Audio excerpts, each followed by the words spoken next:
आंदोलनाच्या नावाखाली, मराठा आंदोलनाच्या नावाखाली उकळल्याचा संशय व्यक्त केला, तेही मंत्र्यांच्यासून. काय याच्यावर माझं म्हणणं असं आहे, जरांगे या व्यक्तीला आरक्षणासंदर्भातली कुठलीही माहिती नाही हा आरोप मी नेहमी करत आलेलो आहे.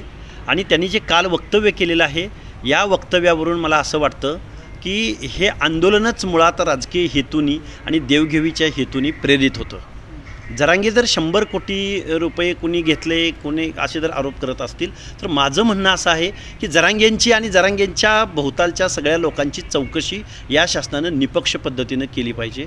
कारण उलटा चोर कोतवाल को काटे या म्हणीप्रमाणे 100 कोटी वगैरे त्यांच्या तोंडी येते कुठून भाषा. त्यांचीच चौकशी एकदा करा, त्यांची चौकशी करा आणि जे कोण खरे आरोपी असतील ते त्यामध्ये भेटतील.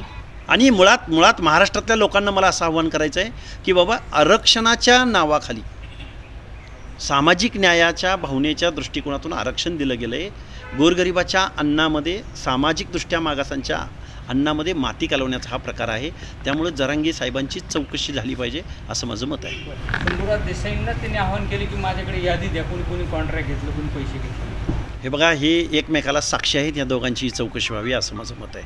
कारण यांचं आंदोलन डिक्लेअर होतं, भेटायलाही तेच जातात, एंटरटेनही हेच शासन करतं, ह्यांच्या गुप्त बैठका होतात.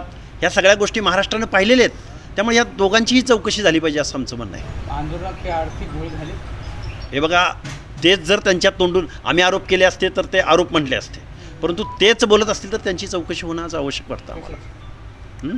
आर्थिक घोळ निश्चित हे आंदोलनच मुळात सामाजिक न्याय, गरजवंत मराठा, गरीब मराठा हे फक्त दाखवण्याच्या गोष्टी आहेत. पण खायचे दात यांचे वेगळे आहेत. हे राजकीय हेतून प्रेरित हे आंदोलन आहे.